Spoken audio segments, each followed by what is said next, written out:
and the success, but the success is the attitude. Welcome to Fika's Focus. Voices leading change. Kia ora, Ash. Morning. I think starting out with a focus that we obviously Courtney and I have got daughters, and you guys, you and Penny have got daughters, and I think it's a good place to start around growing great daughters and that kind of link in with leadership. I know that for both of us, really prioritising them growing up strong and in their mana and understanding who they are as individuals, and like mine, your two are very different. Yeah. My old mate Marley and Frankie, the alignment is hilarious versus what Koa and Marlo are. But when it comes back to our daughters being strong in their mana, what are some of those actions that you take for your girls? I think showing them that Penny and I work hard and we have goals and we strive for hard things. And actually yesterday I literally had week 5 in a fight camp, and I had my first cry, and I had it in front of them because otherwise they won't know that, mum's not always strong. But it was, and they wanted to know, like, what's wrong, mum? What are you feeling? So I talked them through with Penny, obviously. And then, bless their hearts, they went away and they made a song about me. Oh my gosh. I actually just said to Shay, I didn't want to talk about this because I thought I might cry. But they come back and they'd made a song about me, and it was just the most sweetest thing. But I think that sort of like sharing that vulnerability with them, and then their words about me, I was just like, oh my gosh, they blow me away. They really are watching everything and taking everything in. So not just the highs, but the lows, and, they see, or hear me talk about things at work, or it might be, the gym. Penny and I, they're a part of our life, and I think if we can equip them with the tools to be strong, independent little people, life's never perfect, but that's how we look at it. So. And how do you meet the difference? Because I know for me personally, we do have to manage them differently, so that I'm not shutting down one and building up the other, or vice versa. And one thing that terrifies me is creating a level of competition between them. That's me personally. I don't want them to have to ever compete against one another and for attention of us or from us, sorry, or having to seek out our approval all the time, all those sorts of things. But because like I said, your two are like our two, very different. Yeah. They're so different, eh? Penny and I literally had this conversation in bed last night because we'd had a weekend of like lots of fights and then so many cool moments too. But the fighting at the moment is a hard one, and we're talking about the why, like what's going on behind this fighting and the competition that we don't want. But yeah, I think it's even like leadership. I guess I learn things in my mahi that I do take home. They're not the same little people, and I actually do parent them differently. Like fair, like my team, yes. I lead in a fair way, but I do lead people differently, and I do parent my girls differently because one needs a lot more nurture and that love, and then there's the quirky side of Miles, but she still loves all the cuddles, and so I think knowing what works best for them. Koa needs a reminder for every step of the way, whereas Marley could run the household. Yep. So, just don't, I think even mum with us, 4 girls, we were all very much individuals, and that was okay. Yeah, so you grew up in a household of girls yourselves as well, and daughters and that, and twins in that space as well.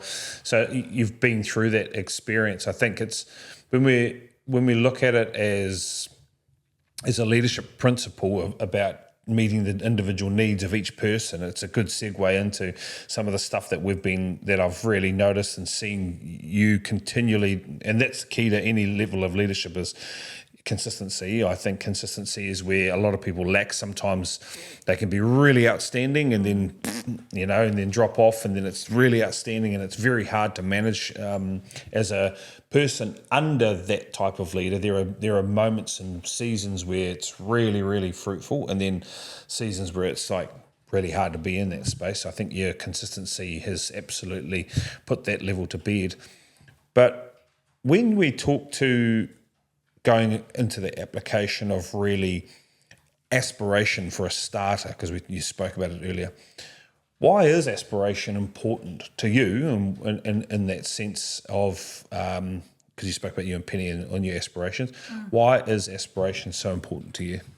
just think it's like purpose and drive, and it gives you your why, both at home and mahi. You know, I think definitely at work we know I like goals and I love a little competition, but at home as well, if we don't have goals with personal life, like I woke up this morning like, right, I've got all these things between work and home that are going on for me, and they're all great things, and I'm going to manifest that they are amazing things, and you know, we're only on the up. So I just think it's outlook on life, having passion for things, doing what you love.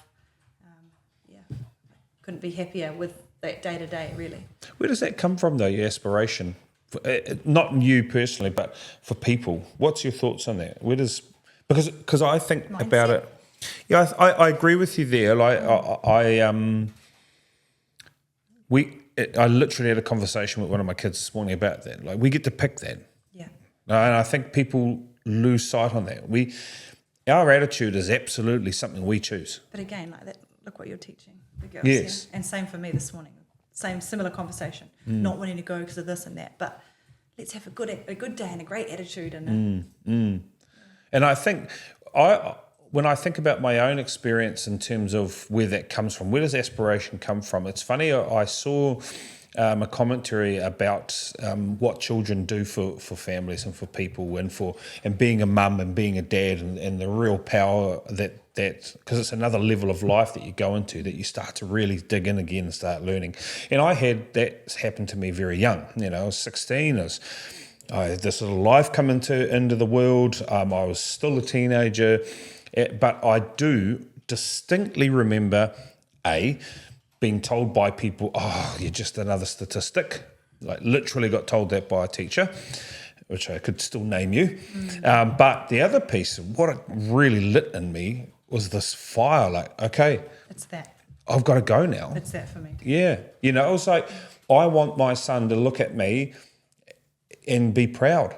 I want him to be the hero that I never had, and it was just. Yeah, it's just that, but also we can apply that with our own people, right? Well, I think it's even my own self. Like, I always go back to, I've told you, I wanted to get out. I wanted to do more for myself, and I actually wanted to make myself proud. So many people said, Aussie won't work, Penny won't work, you know, like, well, it worked. Yeah. Here I am. Yes, but you touched on it there. You Yeah. actually said you want to make yourself I do, proud. And I think that's been the same for me, as a deep self-acceptance of who I am, and accepting that I do want greater things for my life. Yeah.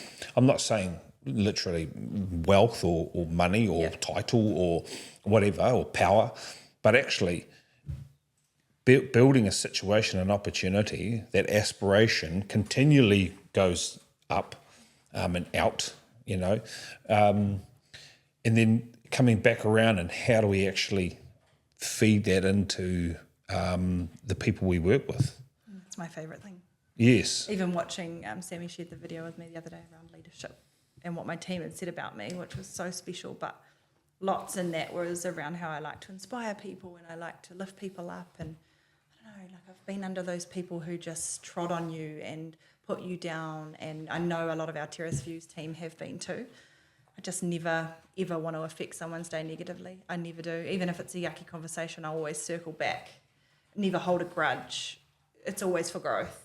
Yeah, I just couldn't be that manager that wanted, you know, I don't like that. We lead. Yeah, and I think we've made a good point of addressing that word manager. You still need to manage aspects, but that's part of the reason why we have not put the word manager in the front of our centre leaders, because there is a distinguishing feature to just being a manager versus actually leading and inspiring and growing people.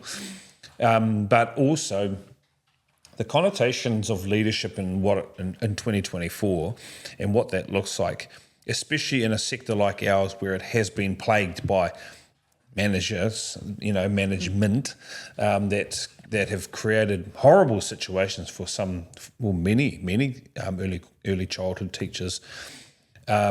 We actually have to be very deliberate about what we do as a leader now to ensure we're not building environments like that, right? Oh yeah, absolutely. And I've always wanted, no matter what centre I've been in, but obviously especially now, our environment to be one that everyone wants to come to.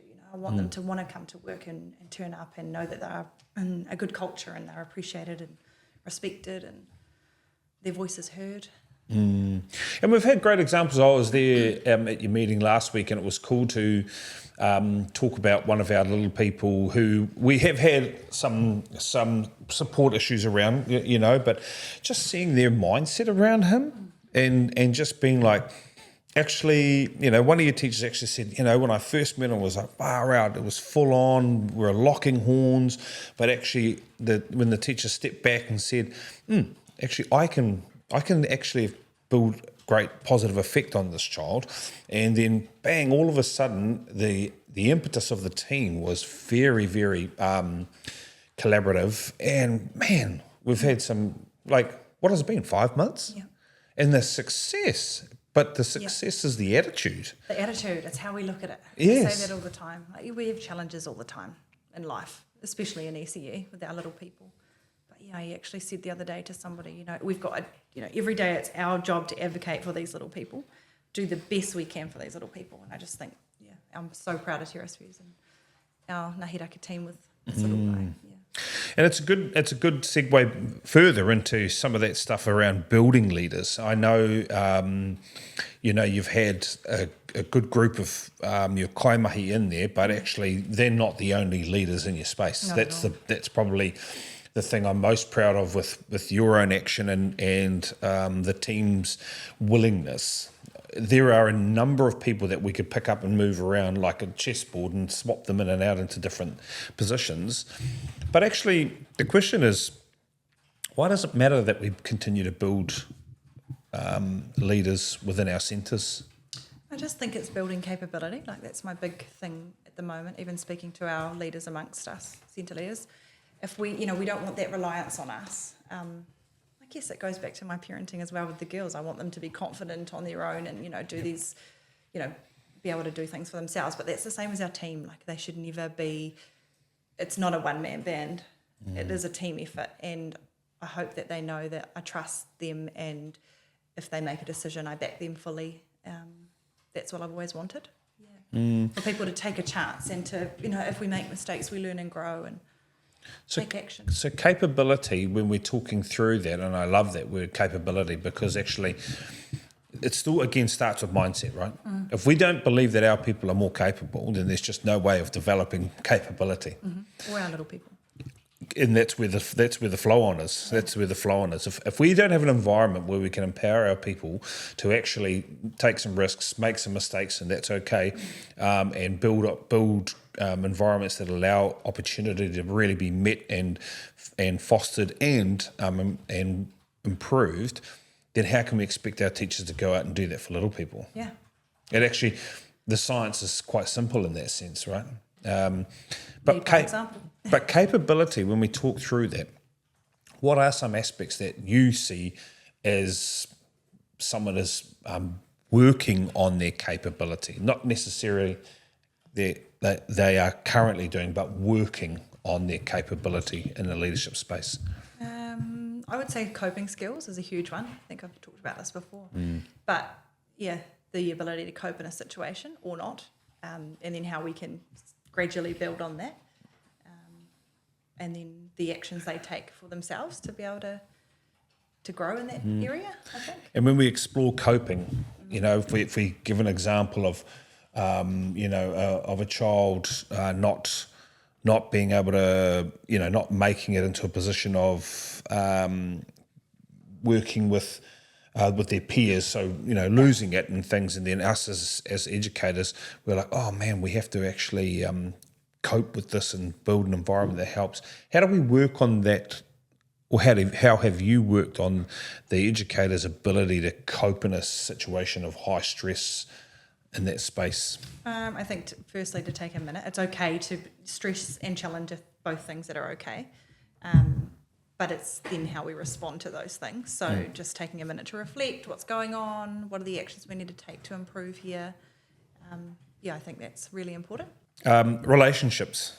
They're critical because as a leader, you've got to cope. You've got to be able to cope with relationships that don't go so well, and try and we're always working on restoring the relationship, continually adding mana and value to the relationship. But what are some key points to building really strong, consistent relationships that you find with our new set of leaders? I think seeking to understand what makes a person tick. It's just like going back to my parenting. The differences in people, how you can relate to people, the things they're interested personally in. Just always find that that's a good way to get in. Yes. And then there's always those relationships that won't always gel, and they'll always be a work on. But I like those challenges too. There's so many people in the world with different views and opinions, and it's not always going to be sunshine and rainbows. But as long as we're here for the greater good, and now why is at the forefront. Yeah, and the beauty of education is that generally, well, I can certainly say with us, children there, children are the centre, children are why we are doing what we're doing, and it's actually a very easy why. That's always the beauty of education, is it's always a very easy why. But as we explore some of those relationships further, it does allow us to really hone in on, like exactly what you said, knowing them, understanding them. How do I feed that opportunity with them? What do I know about them that allows me to cross bridges all the time? And I always talk to people about making sure you're building an emotional bank account and depositing all the time as much as you can, because if you have to take a withdrawal from the emotional bank account, if it's not healthy, it'll go into negatives, and then you're really in trouble, and it can create a lot of issues in that space. So just to kind of wrap up, because we're stoked with where we're heading with you and your role in those positions, and I know that was a goal early on in the year for you. But as you start to, because we're what are we 6 Fridays away from a Christmas or something like that? Yeah, I know, crazy. Yep. It seems like just yesterday we were talking about goals, and now we're in the middle of November. Yep. What are two things that you might put out in front of you for next year in terms of like, this is what I'm going to work on for myself as a leader? I think outside the box ideas, and you've said to me, my role will be, where can I take Future Focus next? So, that really sits with me, our conversation a couple of weeks ago. So really getting out of my comfort zone, which I'm trying to do, with local ECEs and all of that sort of stuff. And I think also backing myself in this new role, because there will be times where I'm doubted or things might feel a little, is that how we're meant to go? But I think back myself, as long as I can have that reset and that vent, or chat through it with you and Courtney in our leadership council. And those would be my two. It's exciting because, like I said, we're 6 weeks away from the end of this year, or something like that, 6-7 weeks. I know, I think Courtney and I pride ourselves on finding people that are far better than us at those aspects, and that's something that we're really proud of. We don't have this massive ego. We're just not like we want to put people that are far better than us into those positions. But yeah, it's evident, I think, and a big shout out to Danielle too. I'm really stoked for her. She is an exceptional human and leader, so which we really try to look at. So no, I really appreciate our opportunity with you in this space, and I massively look forward to 2025. Me too. In the next 6-7 weeks. Yeah, and seeing Danielle's growth. Yes. Yeah, bring on 2025. Bring it on. Awesome. Thank you.